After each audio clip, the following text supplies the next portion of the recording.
Hello everyone, Janie Terrazas here, the Mindfulness Coach, and I quickly wanted to go over the R.A.D love deeds.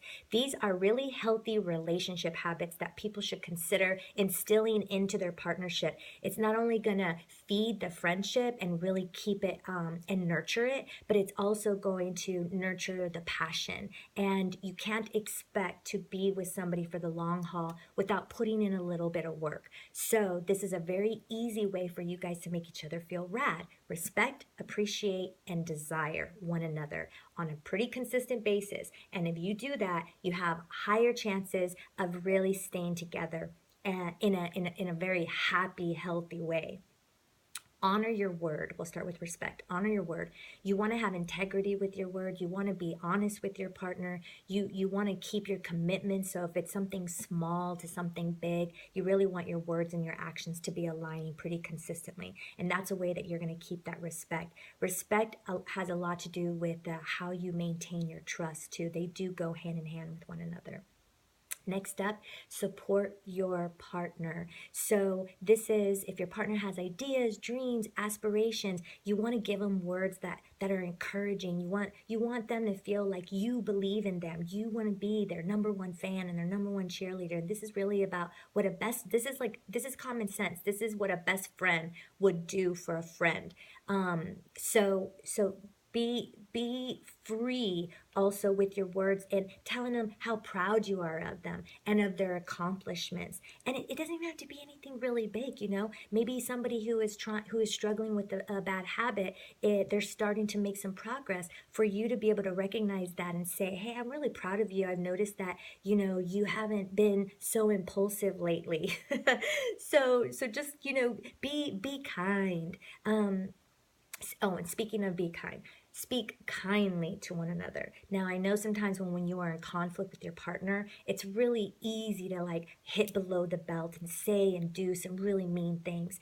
Do your best to try to refrain from that. And if you do, have the humility to say sorry. That's another part of respect. You want to be humble enough to recognize when you've maybe made some mistakes or if you've hurt your partner, whether it's intentional or not. You want to be able to say, hey, I apologize for blah, blah, blah.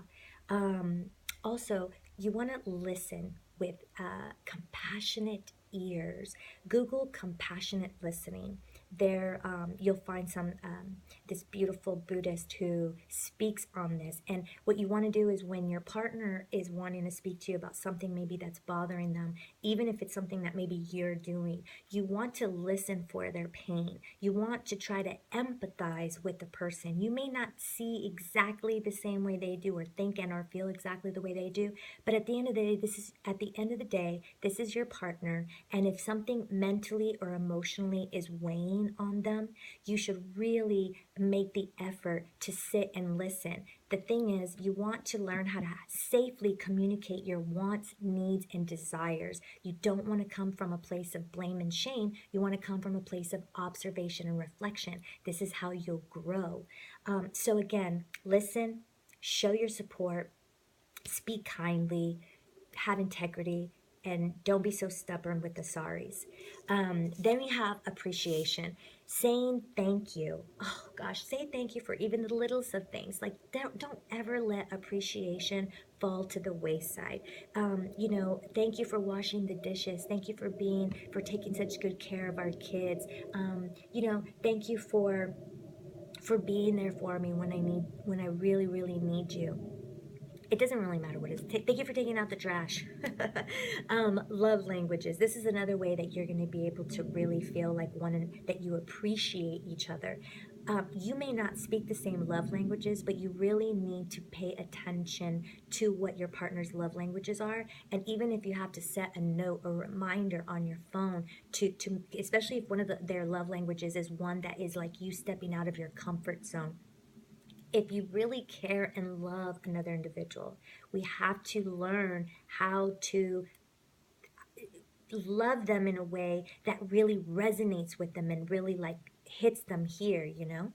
This is what's going to make people feel safe in their partnership.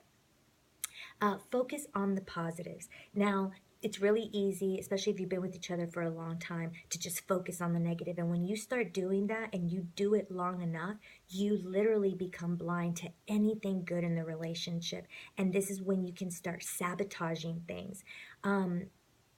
It's okay to give your partner constructive criticism. You guys are in a relationship not only to make each other feel good, but to also help each other grow and reach your full potential. And so oftentimes your partner will be the one person that's going to sort of shine a light or be that mirror to the things about yourself that maybe could use a little bit of tweaking. At the end of the day, we all want to really we should all be striving to live a very balanced whole life, and your partner sometimes will be the person to kind of help you see where you can maybe grow. It's all about your delivery, and it's about being loving. This is about having that great friendship, the good kind of relationship that is going to help you guys thrive. You don't want to just survive in your relationships.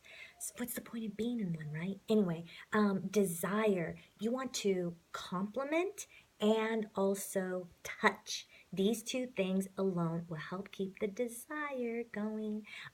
Touch is the very first language that all of us experience in womb as a baby. Physical touch really is a language of its own. It brings comfort and safety. You could be in conflict, but then afterwards, to really feel that resolve, individuals that grew up with a comfort level of touch and got that pretty consistently is going to be much more comfortable with it than a person that never really got it. A lot of individuals have become disconnected from that physical touch, and if you are in a relationship, touching, you shouldn't just be touching when you're going to be intimate or when you're going to have sex. Just the graze of a back or a little kiss on the cheek when somebody's washing dishes, hugging, holding hands when you're watching TV, putting your foot on their leg or something like that. This ignites these receptors within, and it dumps oxytocin. So it's a bonding chemical. So you do not want to not touch each other. And then as far as compliments go, again, this goes back to being kind and being each other's number one fan. Men and women, who doesn't like a compliment? You're so sexy, you're so cute, you're so smart, you're so driven, whatever it is, don't ever, forget to remind the person that you're with of the way you see them. And that'll really go a long way. So again, respect, appreciation, desire, the R.A.D love deeds. I hope you guys got some good tidbits from this. Be sure to visit my website, JanieTerrazas.com, so you can be part of my community. And I look forward to doing more of these videos to help you guys. I hope you have a beautiful day.